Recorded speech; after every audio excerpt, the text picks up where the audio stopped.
Good evening, everyone. Welcome to another webinar this evening. We appreciate your attendance this evening. The Pharmaceutical Society of Kenya is partnering together with USAID to bring you this webinar entitled Introduction to Antimicrobial Stewardship. I'll be your moderator. Ezra, next slide, please.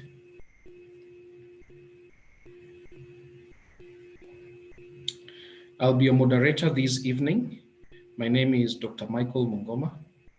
I am the Dean School of Pharmacy, Mount Kenya University, and I'm also a member of the Pharmaceutical Society of Kenya National Executive Committee. Next slide, Ezra. Before we begin, there are a few ground rules and announcements that I need to make. Throughout the webinar, participants are going to be muted during the entire course of the webinar. Please ask your questions through the Q&A tab at the bottom of the window. Try and send in the questions during the presentation and not at the very end. Questions are going to be addressed by panelists later in the program. For PSK members, if you haven't already done so, please subscribe on the PPB portal for today's webinar so that you can get your CPD points.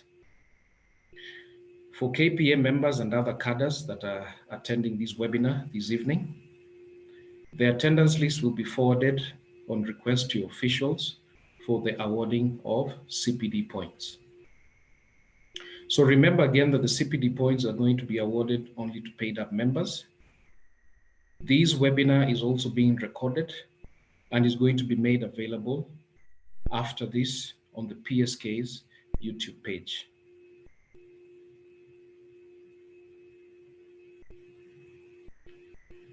Our program this evening, we are going to have some welcoming remarks from myself, which I've already done, and then Dr. Collins Jaguga. And then we are going to have a presentation for about 10 minutes past 7 for about 40 minutes on the introduction to antimicrobial stewardship.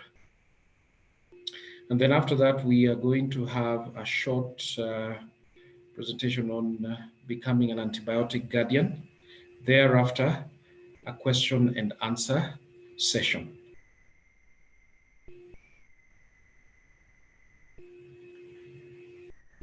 So before I introduce our speaker this evening, I would like to invite Dr. Collins Jaguga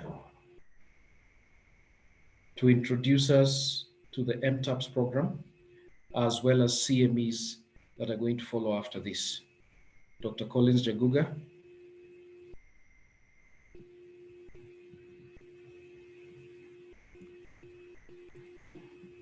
Good evening, colleagues. Thank you very much, Dr. Michael Mungoma, for the introduction. So mine is just to give us a brief overview of the collaboration between USAID MTAPS and the Pharmaceutical Society of Kenya. So MTAPS stands for Medicines, Technologies, and Pharmaceutical Services Program. It is a USAID-funded program whose current focus is to support the Ministry of Health to implement its National Action Plan on Prevention and Containment of Antimicrobial Resistance.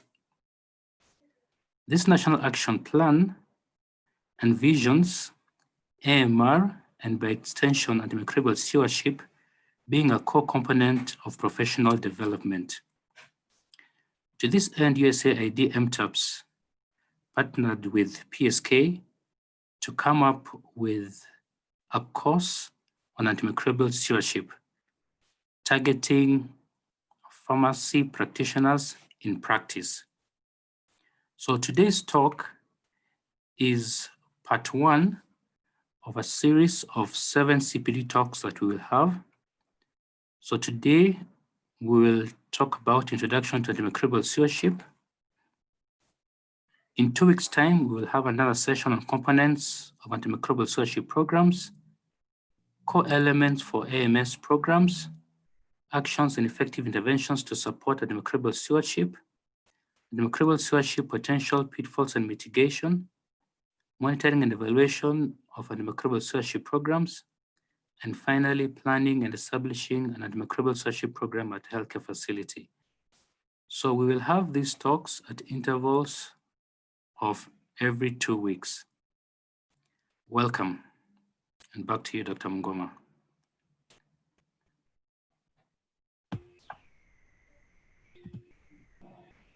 Thank you very much, Dr. Collins, for that introduction. I think we're very excited that this is going to be one of a series of webinars. And antimicrobial stewardship, I think, is something that we really need to put a focus on. There's a lot going on in the world. But our speaker this evening, I think, is going to really introduce us and shed more light on this subject. He is Dr. Nath Arwa. He holds an MSc in Clinical Pharmacy degree from Queen's University, Belfast, Ireland. He pursued pharmacy at Wrocław Medical Academy, Poland, and later at Queen's University, Belfast. He worked in the community and industrial sectors for many years before settling for hospital pharmacy. He is a clinical pharmacist with a special interest in infectious diseases and currently works at the Aga Khan University Hospital, Parklands, where he serves as the antimicrobial steward, one of the pharmacy department point persons in the AMS committee. He spearheads matters AMS in the pharmacy. He is passionate about rational drug, especially antimicrobial, use and continuously seeks to ensure optimal clinical outcomes at the hospital through close collaboration with clinical teams in the hospital. He is a member of the Pharmaceutical Society of Kenya, as well as HOPAC. He seeks to pursue the American Board of Pharmacy Specialties certification exam in the near future as a way of furthering specialization in infectious diseases pharmacy. Welcome, Dr. Nath Arwa, this evening, and please take us through your presentation. Hezron, you can, thank you. Yes, you can proceed. Sorry for the hitch. My sincere apologies, and thanks very much for offering me this platform to share about something I'm very passionate about. AMS, to be specific. I lost my net a bit, so I'll move to the next slide. Basically, today we'll seek to understand the definition and purpose of antimicrobial stewardship, to understand what our own national policy and action plan for antimicrobial resistance says, and hopefully we'll all be able to give an overview of the framework and pillars of AMS by the time we are done. So that slide just shows an outline of what we'll tackle. So I'll go straight to the point and begin by defining a few terms. Now, stewardship is a way in which anything is controlled or taken care of. And the person who takes care of it is a steward. A steward is an individual or person held accountable or responsible for a finite resource. Now, if you compare antimicrobials, for example, antihypertensives, antihyperlipidemics, we know that when antimicrobials are used wrongly, our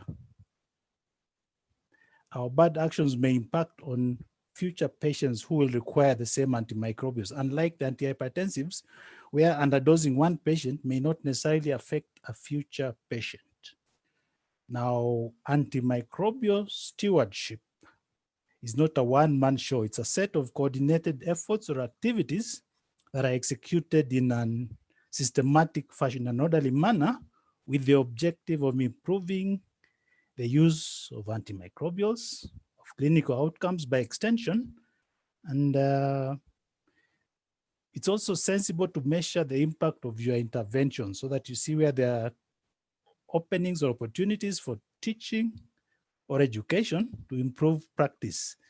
And usually, as an extension, we tend to contain costs when we use antimicrobials rationally. Now, I'll skip the last bullet that has the rights. I'll come back to it at a later stage.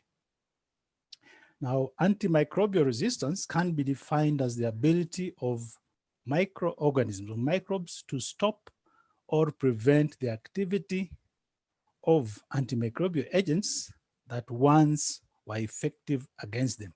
Now, this does not apply to all cases. We know that there are those microbes that intrinsically can resist our antimicrobials. If we take, for example, the gram-positive microorganisms, they do not respond to aztreonam, for example, which is a narrow spectrum antibiotic that only covers the gram negatives. Now, we cannot talk of antimicrobial resistance in the infectious diseases cycles without talking about the ESCAPE acronym. Now, the first two, A and E, stand for gram-positive cocci. Now, E stands for Enterococcus faecium, and S depends on which school of thought you are. Some people use it to designate Staphylococcus aureus. Others use it to represent Streptococcus pneumoniae. Now, those are pathogens that are difficult to treat because they, over time, have acquired resistance. Now, the others from K, which designates Klebsiella pneumonia, Acinetobacter baumannii represented by A, P for Pseudomonas aeruginosa, and E can designate either Enterobacteriaceae as a family or Enterobacter. Now, the last four are gram negatives. Now, a common thing about them is that they have over time acquired increasing levels of resistance to antibiotics. Now, in this Enterobacteriaceae, for example, we have the E. coli, the Salmonella typhi, the Shigella, the Klebsiella, the Citrobacter, and the Enterobacter. Now, they are notorious in that they produce extended spectrum beta-lactamases that rip our cephalosporins and penicillins apart. And by doing so, they limit our treatment options. So that was just to introduce the topic. And because of the degree of damage they cause in therapy, William A. Petrie rightfully mentioned or stated that it is not an exaggeration to state that we are re-entering the pre-antibiotic era with many nosocomially acquired gram-negative bacterial infections that are resistant to all available antibiotics. Most of us who handle critically ill patients will tell you that when they see Acinetobacter baumannii reported, they receive shivers down their spines because they know that their treatment options are limited and the battle is as good as lost. Now, a lady by the name Dr. Margaret Chan, a former director of the WHO in 2015 also stated rightfully that antimicrobial resistance is a crisis that must be managed with the utmost urgency. We cannot allow hard-won gains for health to be eroded by the failure of our mainstay medicines. Now, those point a very gloomy picture to the reality that we are facing today. Now, in the next slide, I'll just briefly talk about why the bacteria are hitting us so hard, how they manage to do this. Now, if we take an example of strep pneumo or Staph aureus, for example, they are able to thicken their walls, making it difficult, for example, for vancomycin and daptomycin to align properly and act on them. That drives their resistance upwards. Now, we also know the stubborn Mrsa. Now, what is unique about this bug is that it has what we call the penicillin binding protein type 2A, And what is unique about it is that it has a very low affinity for all beta-lactams, with 2 exceptions that I'll talk about briefly. Now, because of that, beta-lactams cannot bind to the PBP2A. So if, say, a patient had MRSA and you attempted to use, for example, carbapenem like meropenem, it would be a waste of time because they would not bind and it will not be effective. Now, the exceptions are 5th generation cephalosporins, that is ceftaroline and ceftobiprole to be specific. Now, these two have high affinity for PBP2A, the penicillin binding protein 2A, and that's why they are different from the other two. Now, bacteria are also very smart. They can reduce uptake of antibiotics by reducing what we call the porins. Now, porins are channels that allow the passage of hydrophilic substances and antibiotics into the intracellular space. Now, there are bugs like the Pseudomonas aeruginosa, Acinetobacter baumannii, and Klebsiella pneumonia that are able to literally shut down these porins. Now, through this mechanism, Acinetobacter has acquired resistance, increasing levels of resistance to imipenem, cilastatin, and even to meropenem. So we are running out of options. And Klebsiella, on the other hand, has acquired resistance to all our cephalosporins, majorly, and the carbapenems as well. Now, apart from that, bacteria also have what we call the efflux pumps. Now, through these pumps, they can flush out bacteria that find their way through the porins into the intracellular space. Now, these pumps ensure that the antibiotic concentrations never reach sufficient levels sufficient enough to elicit what we call the antibacterial effect. And the funny thing about them is that, unfortunately, most of these pumps are multi-drug resistant transporters.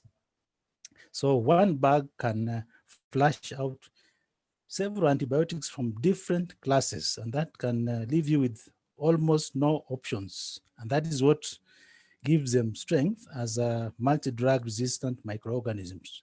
And due to this, Pseudomonas aeruginosa, for example, can comfortably flush out carbapenems, fluoroquinolones, aminoglycosides, and even tigecycline. Now, Klebsiella, on the other hand, can flush out fluoroquinolones, tetracyclines, chloramphenicol, among many others.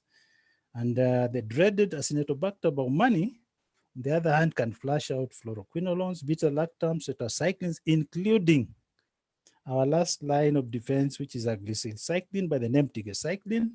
It can also flush out macrolides and aminoglycosides. Now, there are also bacteria that can cover themselves with biofilms, making penetration of antibiotics difficult or restricted. Those include, for example, Staph aureus, Pseudomonas aeruginosa, Acinetobacter baumannii, and even the Klebsiella pneumonia. And then there are those that can produce enzymes that hydrolyze the antibiotics. We can mention carbapenemeses, we can talk of cephalosporinases, pelinases, and even the extended spectrum beta-lactamases that are common among the Enterobacteriaceae, such as E. coli, Salmonella, Shigella, Klebsiella, Citrobacter, and Enterobacter. Now, there are also bugs that can modify antibiotics. There are those that can do acetylation of aminoglycosides. Now, when they undergo acetylation, they cannot bind to their targets at the ribosomal level, and that leads to drug resistance. Then for linezolid, for example, the gram-positive cocci can methylate the ribosomal unit where they bind, making it difficult for them to position themselves strategically and act. So the situation is very grim. There are even those that can modify topoisomerase 4 or the DNA gyrase, and that has led to an increase in resistance to fluoroquinolones, for example. So that slide points to a very gloomy picture unless we do something. Now, AMR has consequences. If we just stay aloof and do nothing about it, it will continue wreaking havoc. Now, when patients are infected by drug-resistant microbes, for example, their infections tend to be harder to treat. They may cost more, and we may be forced to opt for third, second, and fourth generation options, which tend to be more toxic. Now, for the poorer people like us in this part of the world, the third and fourth and even second generation antimicrobials may not be affordable. So we are faced with the consequence of running out of options. Now, when people are infected with these bugs, their length of stay in hospital can be prolonged. Some may succumb, and that leads to, of course, a loss in global labor force, and even the GDP may be affected globally and even nationally. And if a breadwinner, say, succumbs to an infection by an MDR, then there's poverty that sets in. There's loss of income, of course, having lost a breadwinner. Then we know that we have many cancer patients around and many surgical procedures that we do. Now, if a patient happens to be colonized by such bugs, then it could complicate a simple surgical procedure, through inoculation at the point of incision. If those bugs go to the wrong place, you can guess what would happen. And then the cancer patients tend to be neutropenic, and if these MDRs are lingering around, they are put at risk.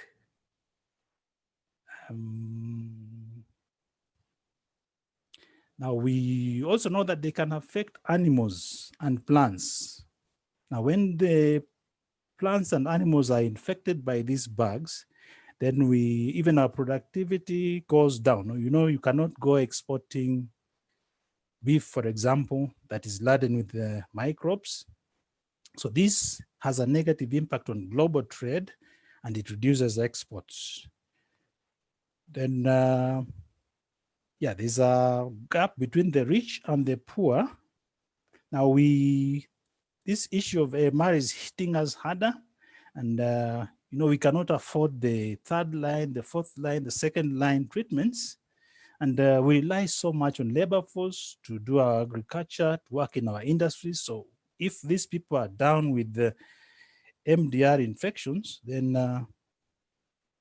the economic inequality will set in. And then the cartoon to the left just depicts what would happen if we continue remaining aloof. By 2050, 28 million of us Kenyans could plunge into poverty if we sit back and do nothing. And globally, up to $1 trillion will the increase in healthcare costs. We know that the MDROs are difficult to treat. You may also need isolation, PPEs, and the like. Then, even as the produce from the agricultural perspective decreases, there'll be a decline in global exports, which is projected to be around 3.8%. And we could lose up to 7.5% of our livestock production unless we wake up to reality and do something urgently. Now, there are things that we do. There are places where we go wrong that leads to AMR. Though we know that there are bugs that are intrinsically resistant, there are practices that tend to drive AMR, such as misuse or overuse of antimicrobials. It accelerates this process, to be specific. We know that in many places, animal feeds are loaded with antibiotics. They are easily accessible in the chemists that dot our city. And there are many times parents take kids to pediatricians. They exert pressure on the pediatrician to prescribe antibiotics of infections that could be viral, that can comfortably be managed otherwise and not using antibiotics. The flus and the colds do not really require antibiotics unless it's a secondary infection. So we need to change such practices. Now we, as people, the animals, and the environment, which is water, soil, and air, can be reservoirs of these bugs. Yeah, we can easily transport them. Yeah? So there is need to take real good care. And we need to look at our infection prevention and control. We need to look at our sanitary standards. Yeah, we need to look at sanitation, hand washing, and how we handle food. Otherwise, we'll keep perpetuating this problem. And I would just like to emphasize that our borders are very porous. It's very easy to smuggle in antibiotics through Migori, through Busia, through Namanga. We really don't get to know whether what is on the packet corresponds to the content in the tablets. Now, if they happen to be substandard, then we risk treating patients with subtherapeutic levels of these antimicrobials that can drive AMR. Now, as a people, we like our nyama choma so much, and many other times you go to a nyama choma joint, the guy roasting it slashes a piece, ungestures you with the same hands he used to give change to another person. Now, if that animal was approved by a vet who is corrupt and is not thorough, and it has MDRs, then yeah, if it's not well cooked, you could fall a victim. And then there is also lack of systematic reporting and collection of data concerning AMR. Now, this creates knowledge gaps on the emergence of AMR or the trends. And without knowledge, without data, we cannot plan on how effectively to curb this menace. Now, that slide just depicts the same. I would just like to draw your attention to the bottom right, the cartoon with the microscope. Now, if our COVID millionaires spent those millions in upgrading every lab, for example, in the sub-county and county hospitals, our labs would be able to do rapid diagnostic tests. They would be able to report clearly to our doctors, would be able to do targeted therapy. And in our A&Es would reduce the number of times that patients receive antibiotics for viral upper respiratory tract infections, which is irrational. Yeah, they get augmentin for viral infections. So it's unfortunate. Now, next I would like to look at the global burden of AMR. Now, annually, we lose around 700,000 people to diseases caused by multi-drug resistant organisms, be they viruses, be it TB, bacterium, be they parasites, and so on. And the Klebsiella pneumoniae, to be specific, apart from producing the ESBLs, is now churning out very terrible carbapenems that hydrolyze your meropenems, your doripenems, your imipenems, and your etapenems. So when that happens, you know that your options are limited. When a patient has a gram-negative rod, you are forced to switch to the colistins, the tigecyclines that may also be very toxic. Even E. coli is becoming more and more resistant to the fluoroquinolones. And gonorrhea is becoming an issue. It's turning into a superbug. In the UK, it's already terrible. And if we don't watch, soon sexual intercourse in a marriage that is not monogamous may prove a deadly affair. The commercial sex workers will be a threat to our lives. And then MRSA is also a global threat. Globally, the mortality rate stands at 64. Unfortunately, our picture locally is not that gloomy.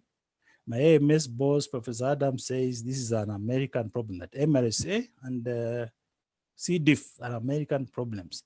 Because according to what they get in the lab, our levels are much lower than this, so we should keep it up.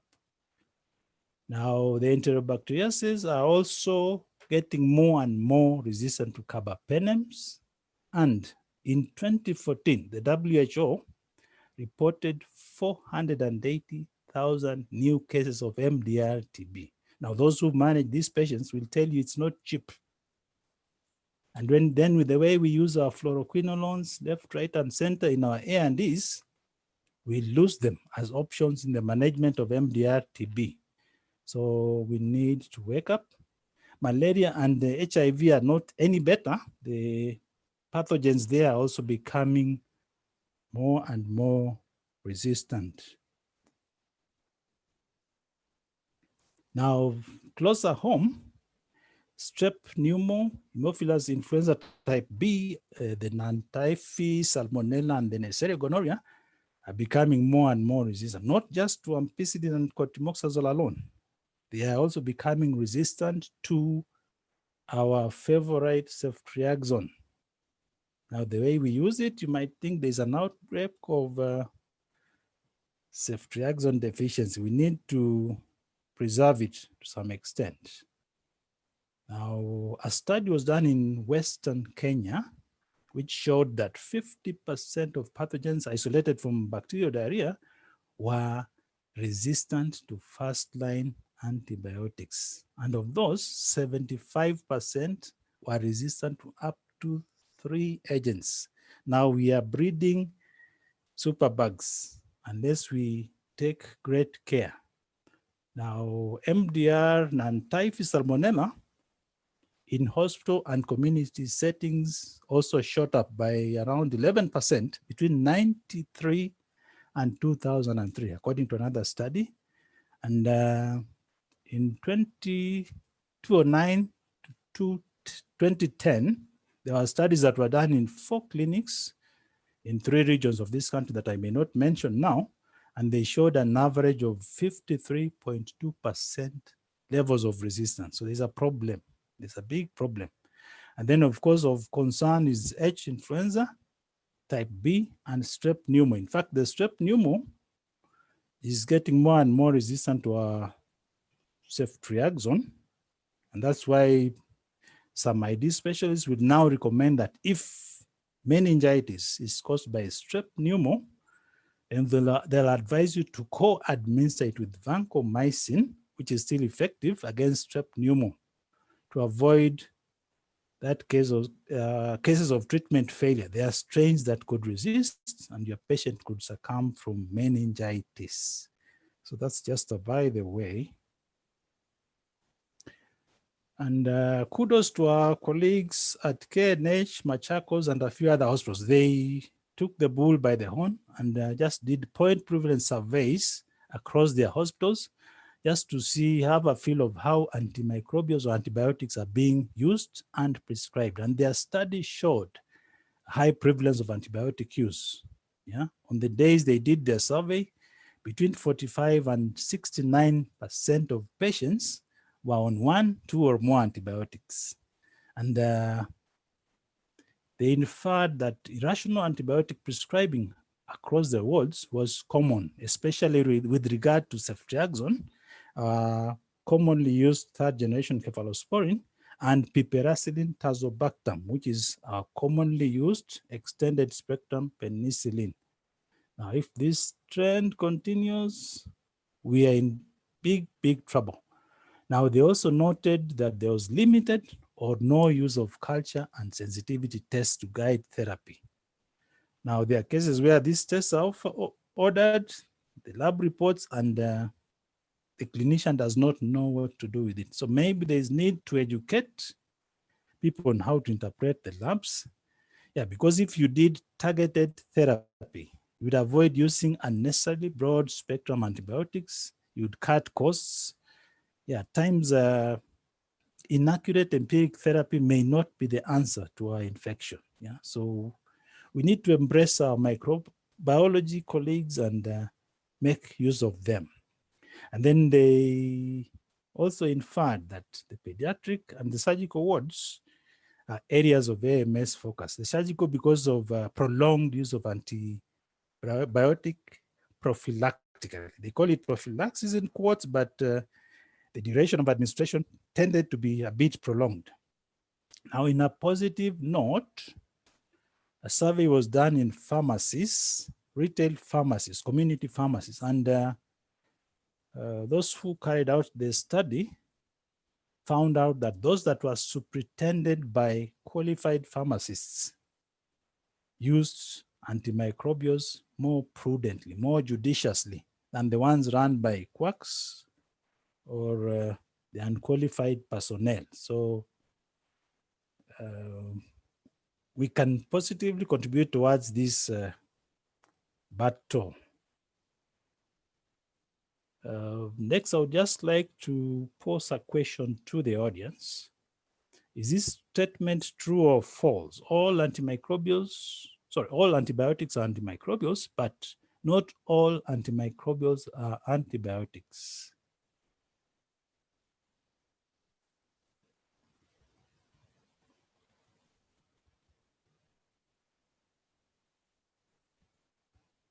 So in my opinion, it is true. An antibiotic is a metabolic product of a microbe or of a pathogen also that can kill other microorganisms.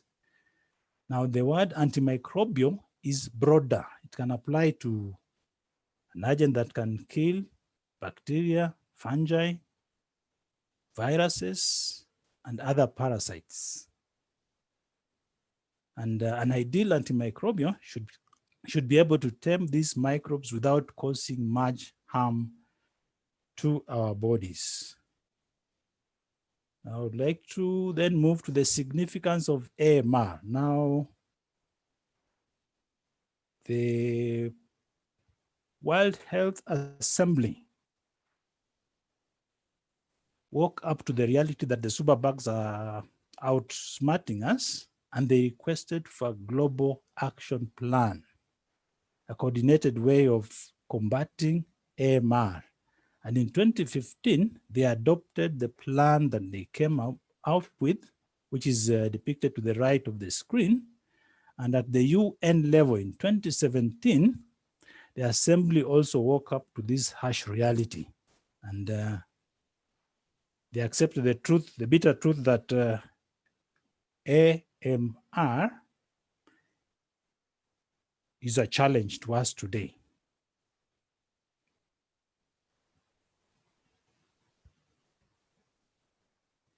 So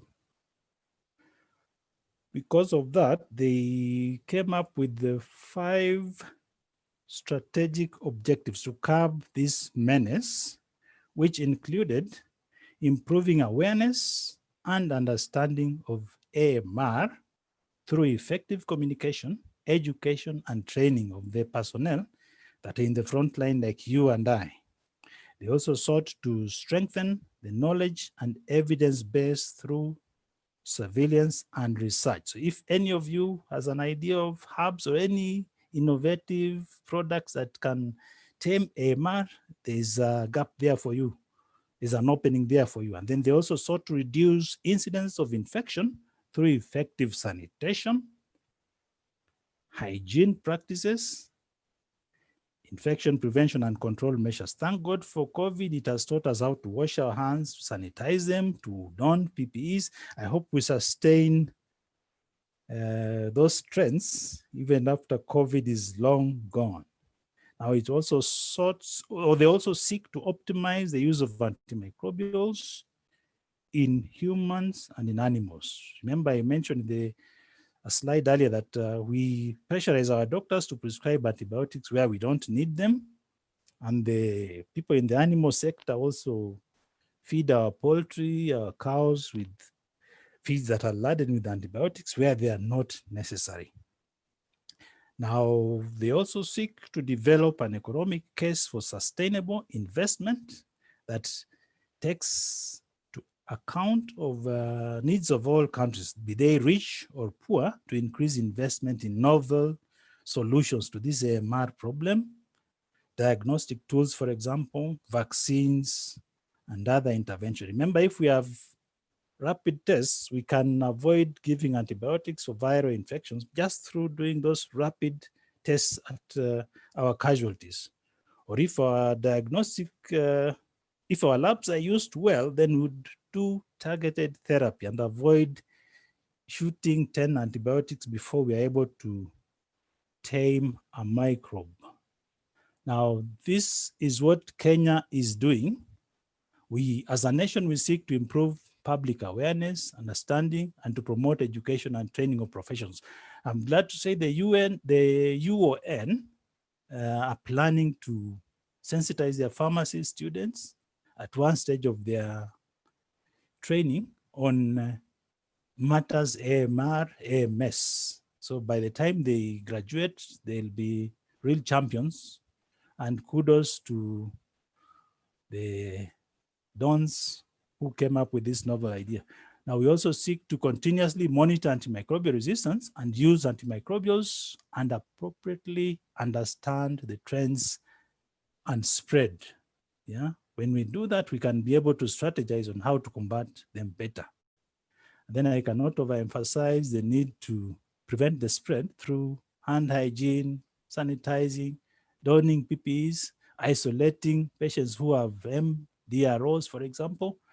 And as a nation, we also seek to promote appropriate use of antimicrobials in all fields of healthcare, in the human sector, the livestock sector. I'm glad to say that the vets and those in the animal sector can now share tables, even with the environmentalists, and discuss matters AMR and how to tame the spread. Then, of course, as a nation, we seek to promote research on antimicrobial resistance and to foster research and development to secure the means to prevent, diagnose, and treat infections caused by the resistant bugs. So I'll go back to our definition. Remember, I skipped the slide on the R's. Now, if, for example, a patient presented with a suspected meningitis and you did lumbar puncture, it would be senseless for your lab. If the bug there was strep pneumo, it would be senseless for your lab to report that the bug is sensitive to piperacillin tazobactam, for example, because if the doctor prescribed it and the nurse infused it, it would be like doing monotherapy, because the tazobactam component that does not cross the blood-brain barrier. So you would end up treating the strep pneumo with piperacillin alone. Or if a patient had, for example, pneumonia, you did a BAL, and the lab results showed the bug is sensitive to daptomycin. It would be senseless for the lab to recommend it to your doctor, because you know that the lung surfactant would inactivate that daptomycin. Then there is need to treat for the correct duration. If you used it for a shorter duration than necessary, treatment would fail. If you prolong for a duration that is unnecessary, you would be exerting unnecessary selection pressure. So for an uncomplicated cystitis, for example, if your lab reported that nitrofurantoin would be effective, a 5-day course would be okay, instead of sending the patient home on a 10-day supply. Or if, say, you opted for fluoroquinolone, if you're managing an uncomplicated pyelonephritis, for example, a 5 to 7 day would be okay, instead of giving for 10 to 14 days like some practitioners do. Then even the choice of the patient is important. As a steward, you need to ensure the right patient receives the right antibiotic. If, say, a kid was admitted to your NICU before the 28th day of birth with meningitis, it would be senseless to recommend ceftriaxone, because we know that it can lead to kernicterus, because it displaces bilirubin, and it can lead to a bilirubin-induced brain dysfunction. You could lose that baby. So, or if, say, it was a pregnant lady and your lab recommends use an aminoglycoside or a tetracycline because the labs showed that the bug was susceptible, that would be a wrong choice.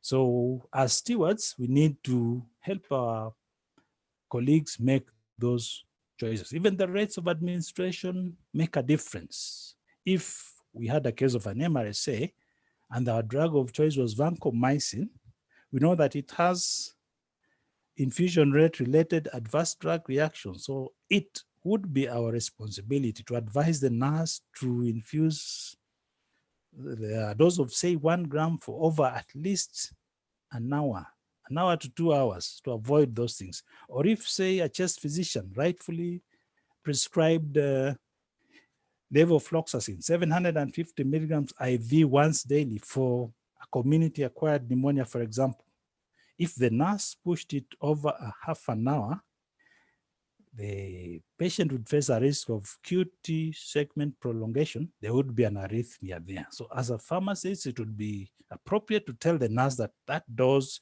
should be administered over 90 minutes. Then of course, we need to get our documentation right, yeah? Those allergies should be written so that we don't end up treating with antibiotics that the patients are allergic to, because adverse drug reactions could complicate clinical outcomes.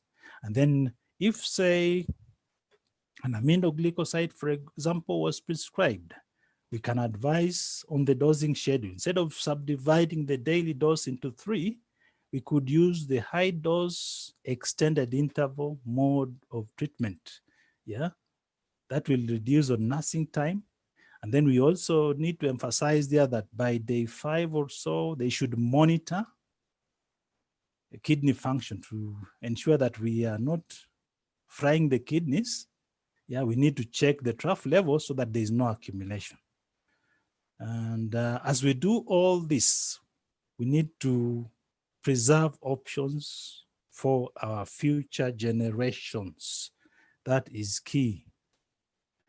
Now, next, I would like to talk about the framework of antimicrobial stewardship. Now, those 3 pillars are very key and crucial. Now, we know that the pipeline is dry, but we cannot sit back and watch. We need to develop or to manufacture or innovate novel options. That is represented in the top circle. Now, the patients who need them must also be able to receive them. Yeah, that's what access there signifies. So if I look at it critically, we cannot deal with them in isolation. For example, if access to these novel options is very easy without consideration of conserving options for the future, if they can access these molecules for any simple infection, then we are likely to speed up resistance. Now, if the innovators are coming up with new molecules, but we are very rigid with our stewardship, then we would limit access to patients who require these medicines. And even the ones innovating would be discouraged, yeah, because they need to recover costs that they incur during research. And on the other hand, if we innovated and denied these patients access, that would be injustice, in my opinion. Now, if they innovated and these things were readily accessible to anybody, it would be wasteful. People would misuse them. Yeah, so a good AMS program should strike a balance of these 3 pillars and ensure that our future generations don't live to blame us for bad practices, for not having preserved options for them. So next, I would like to just wind up by talking of goals of AMS. Now, we need to involve infection prevention and control nurses more, because actually when the lab reports that a bug is MDR, these nurses can promptly isolate patients with the MDR-Os, and this can stem the spread of the MDR bugs to other patients with the ward. It can be a way of preventing outbreaks. Now, with proper documentation of allergies, for example, we can avoid cases where ADRs occur because of a wrong choice that a patient is allergic to. Now, even through appropriate choices of antibiotics, we can minimize treatment failure and by extension reduce readmissions because an infection was not fully cleared. Now, if we involve microbiologists more and do what we call diagnostic stewardship, with more targeted therapy, for example, we can choose effective antibiotics with the appropriate spectrum, not too broad, not too narrow, and that would avoid exerting unnecessary selection pressure, which drives AMR as we know it today. Now, with good antimicrobial stewardship, we can do targeted therapy. Now, we can have shorter lengths of stay in our hospitals. Treatment costs would be reduced without necessarily compromising on quality. So those are the references that I used. You'll be able to access them at their website. So that brings me to the end of my presentation. Over to you, Dr. Mungoma. Thank you so much, Dr. Arwa, for that in-depth presentation on antimicrobial resistance. I think you have just set the pace for this particular discussion on antimicrobial stewardship, and also for articulating the pharmacology that goes on with creating this situation where these bugs don't respond to anything really. And just as you had put up there in one of the first slides, that it is an actual threat. It's a global threat. This is something that we cannot, just assume. In fact, there are people at some point who describe this as one of, they equated it to terrorism, because it gets to a point where people do not respond to antibiotics and we can easily just see them die. So there are several questions, but before I get to the Q&A, there's something here just to mention. So there's a campaign that is ongoing, encouraging people to become antibiotic guardians. This is very important. So why this is relevant? Without good antibiotics that are effective, many forms of treatment can become, or the obvious routine treatments can become increasingly dangerous. Simple things as even just people getting bruises or getting mild chest infections. These can really get to very dangerous levels. So what is expected of us through this campaign, again, is to try and slow down this resistance through the use of reduced antibiotic uptake or administration. And this campaign really calls for everyone, including the public, students, educators, farmers, people in the medical communities, health workers, including ourselves, professional associations, organizations, to become guardians. There's a URL that has been put up there in the slide. You could visit that URL and make a simple pledge on how you make better use of antibiotics and save these vital medicines from becoming obsolete. So it's something that we need to embrace, something that we need to look into and see how we participate in this. Advocacy is a very powerful way of influencing people. Hello, everyone. It appears Dr. Michael Mungoma has lost connection. We do have about 6 or 7 minutes to go. So I will just go ahead and read a couple of questions that have been raised by participants for Dr. Nath to respond to, together with a team of panelists, including myself and Dr. Ndinda Kusu.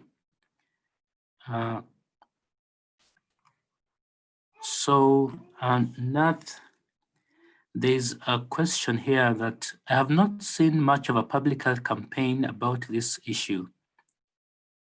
Doctors and clinicians are under pressure to do something for the patient in front of them and cannot easily explain to the patient that they also have to think of the interests of the whole population. We need to build confidence in the idea of not giving antibiotics. Do you think we should offer also some incentives to doctors for not giving antibiotics? I hope you can hear me, Dr. Arwa.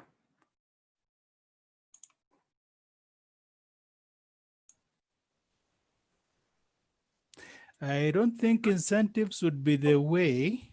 I think education would do a better job. Yeah, educate them on basing on lab results to do targeted therapy. Incentives would be a way of bribing instead of using evidence to manage infectious diseases.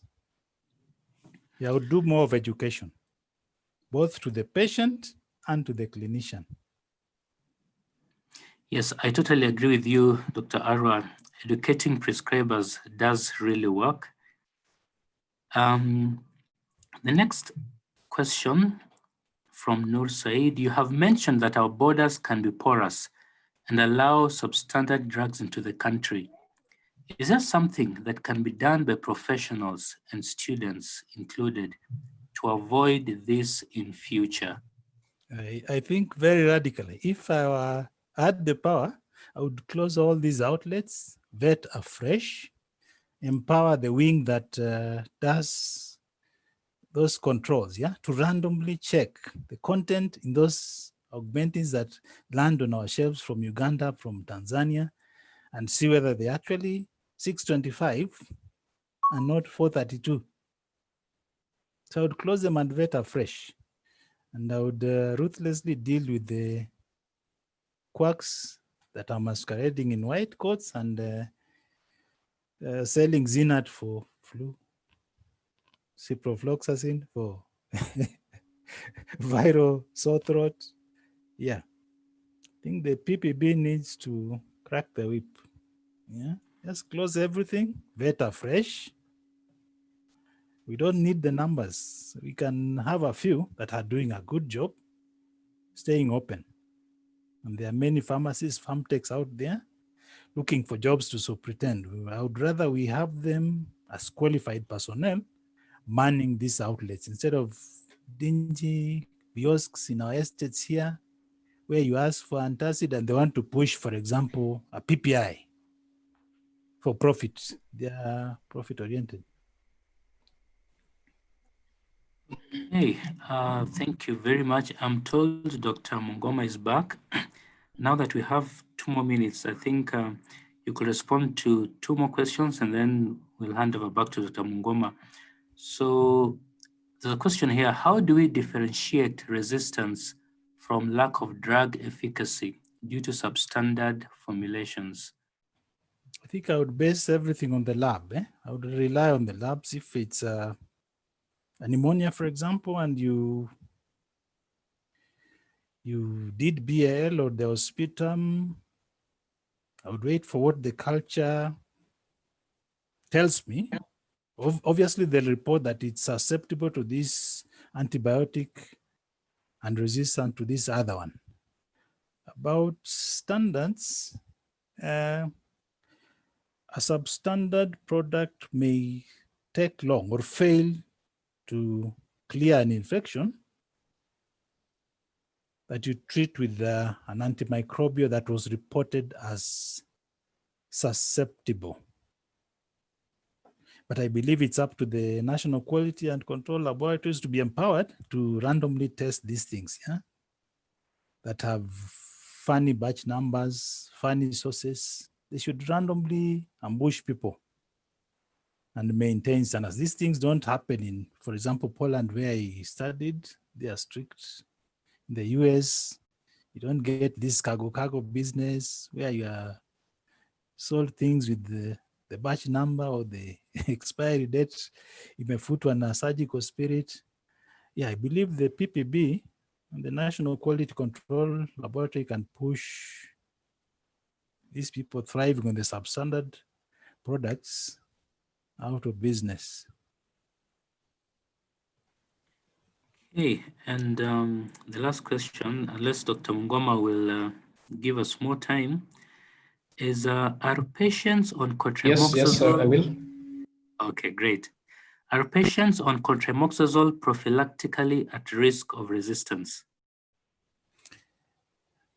Yes, they are. If you look at the IDSA guidelines, for example, they still talk of Septrin being used for 3 days in uncomplicated cystitis.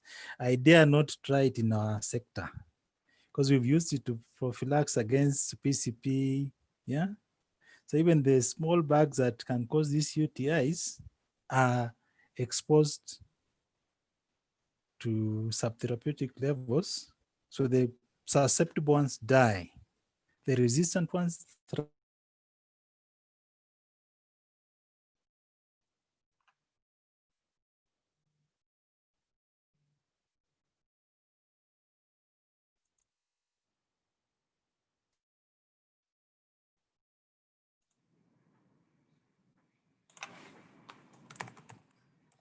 your eyes, but because of that overuse, which was inevitable, it ceases to work for UTIs, unlike in the American scenario where they still use it for uncomplicated UTI, cystitis.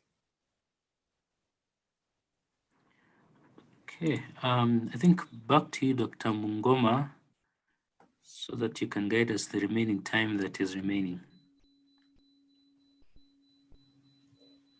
Thank you. Sorry for that. I lost my power there, but I just have a few more questions here for Dr. Arwa. One, azithromycin is being used in the management of COVID-19 patients. Maybe in your practice, are these people being monitored for AMR? Okay, the good bit with the can is all the doctors who are managing maybe hypertensive patients, diabetics earlier on, shied off from managing these patients. So they are managed by the ID team, almost all of them, and they make rational decisions on when to use which agent. So it's not everybody managing the COVID patients. So I believe they are basing their practice on evidence. Out there, people may be practicing differently because literature said, oh, azithro can work, oh, HCQ can work. So our doctors, our ID team tries to be rational. It's not flat rate azithro for everybody. And most of them happen to champion a mess. So our situation is not that grave. Okay. It's not flat rate azithromycin for everybody. That's good to know because I think with a lot of information out there, whether it's Google or just people listening to all these antibiotics on TV or radio, then there are people who even demand for these drugs as part of as part of prophylaxis or just keeping medicines at home, hoping that they will sort them out one day. Now, the other thing again is, pets. People keep animals, whether it's pets or for whatever use. And some of these pets receive antibiotics periodically to treat disease. And some people are very close to these animals, whether it's dogs, cats, or other forms of animals that they keep in the house. And sometimes, non-judicious use of these antibiotics can lead to resistance of bugs in the pets themselves. True. How do you think how do we ensure that, these pets that we keep in the house and have close contact with are not reservoirs of these, or are not, really fighting our cause for preventing or stopping AMR? Actually, last year we attended a forum with, I think Collins was also there, where the vets were with us on the table discussing the problem and championing a one, what is this? An approach where we all collaborate and stop I think pointing it's called fingers One Health. to the vets. One health approach, yeah. Yeah, so the vets are on the table. Even the environmentalists are joining the table. So people are talking to one another. So I believe, and I'm optimistic, the problem will be contained. The vets will stop recommending the use of these antimicrobials in the feeds or administering them when they are not necessary. They have champions out there talking to those in the human health sector and to the environmentalists. So there is hope. There's a ray of hope at the end of the tunnel. Thank you, Dr. Arwa. Just one last one. Yep. Some people make claims out there. In fact, this statement has been used in a few scientific forums, that AMR is a consequence of evolution through natural selection. What would be your comment towards this? I think there is truth in it. There are those, in my talk, I talked of those that are intrinsically resistant. Yeah. Like, for example, Mrsa, the penicillin protein binding 2A, PBP2A, cannot accommodate the beta lactams, apart from those two fifth generation cephalosporins I talked of. So even if you use them for ages, you'd get no results. Just like aztreonam would not work for a gram positive cocci, for example. So there are those that have wild type resistance, even before exposure. And then bacteria have been there for longer than us. They have had their battles where one bacterium produces a metabolic product to counter or to suppress the growth of or to kill another bacterium. Yeah. So by the time you come up with a quote, in quote, novel molecule to combat them, they already have an answer. So these things have evolved over time, and they've outsmarted us. So we only need to contain them. I don't think we'll eradicate them as such. They evolved long time ago. So you say that. So you And say they these have bugs are many also mechanisms. racing. Yeah. So So you'd they say that raced we are against all in time this before race. we were born. Yes, we are catching up, but they are way ahead. I think that brings Because us of to their this. many I don't know whether this mechanisms. was. Yeah, I don't know. Okay, so I don't know whether this was asked or not, but there was Can't somebody hear there you. called John Bururia. Who? Yeah. Hello. Can you hear me now? Hello? Yes. Yes, I Hello. can. Yeah. So there's somebody I who can had. hear you. Yes, somebody asked previously. John Bururia said, comment on entering the pre-antibiotic era.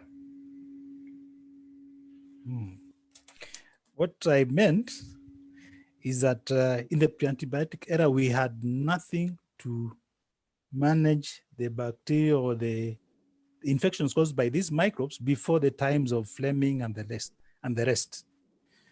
And if we run out of options, the same infections that used to wipe them out then will be able to wipe us out now, even after a minor surgery or a minor intervention. Yeah, so if we do nothing, Thank you. we'll end up with superbugs that respond. They're already there. They're already there. They're already there. Okay. Thank you so much, Dr. I Nath hope I Arwa. answered him. Yes. Thank you. Thank you so much, Dr. Nath Arwa, for your presentation and your responses to the questions that have been posed. I know there are a lot of questions and a lot of comments still coming. This is non-exhaustive, but just to again mention that this is one of a series of webinars that are going to be that are going to come every 2 weeks, as has been mentioned there by Dr. Collins Jaguga. So we need to look out for the next webinar. Before we move on to any other thing, I want to call on Dr. Ndinda Kusu, who is among the panelists, just to say a few words. Dr. Ndinda.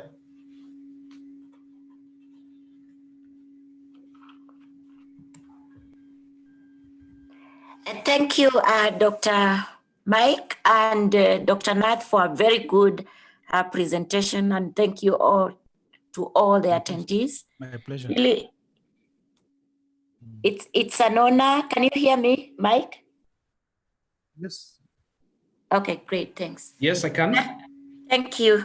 That was a very good presentation, and it's really provoking our thoughts and provoking the way we do things as pharmacists and as healthcare providers. And I want to really encourage us to stand up and promote antimicrobial stewardship. We should all be antibiotic guardians, and that starts with each and every one of us within our communities, within our families. It's not just a pharmacist agenda, is really within the whole cycle of trusts, pharmacists, and other pharmaceutical care providers. And we need in our different areas of work, whether in a community pharmacy, in a hospital, at a policy level, in a training institution, to really be stewards of antimicrobial usage. And we need to promote rational use of antimicrobials and speak up for that. And also just weigh all the stakes at hand, because it's not every day, it's not every month, every year that we are going to get new antibiotics and new antimicrobials. So we need to preserve what we have, and we also need to be cautious of the impact of, antibiotic and antimicrobial resistance in terms of the costs, morbidity, increased mortality, and we are also utilizing the few reserve antibiotics. So I really just want to encourage each and every one of us in every small and big way to stand up and be antibiotic guardians. And I also want to thank you, Mike, and PSK leadership for providing this platform, have this conversation starting now and going forward. Thank you, and over. Thank you so much, our senior pharmacist, Dr. Ndinda Kusu, for encouraging us. I think it's just something to remind us to remain vigilant, despite everything that is ongoing, that we still have to be stewards. This is a problem that is there to stay with us when there is, sometimes uncontrolled access to antibiotics. So we all need to be stewards. I want at this point just to remind all the participants that the Pharmaceutical Society of Kenya is going to have its 40th annual scientific conference, a virtual edition that is going to take place between the 13th and 16th of October. This is in less than 2 weeks. So the registration is still open. I think is being advertised in a lot of forums online and social platforms. We are asking people to join us during this conference and send in their contributions as well as abstracts. We'll be sending out a program very soon regarding this conference. PSK, again, is there to champion the profession and protect its interests. We want to appreciate all the other cadres that are present this evening, the pharmaceutical technologies, nurses or nutritionists or whoever else has joined in. to support us. I want to thank again our presenter or our speaker this evening, Dr. Nath Arwa, for taking time to come and share with us his experiences as well as knowledge and remind us that we are part of a team. I want to thank Hezron for just controlling all the slides and doing all the background work there. I want to thank Dr. Collins Jaguga, MTAPS, MSH, and most sincerely, Dr. Ndinda Kusu, who has been part of the initiation of this program. So to this point, again, I want to thank all the participants for joining us this evening, and I want to wish you all a very good evening and a very good week moving forward. Thank you. Goodbye. Thank you. Bye.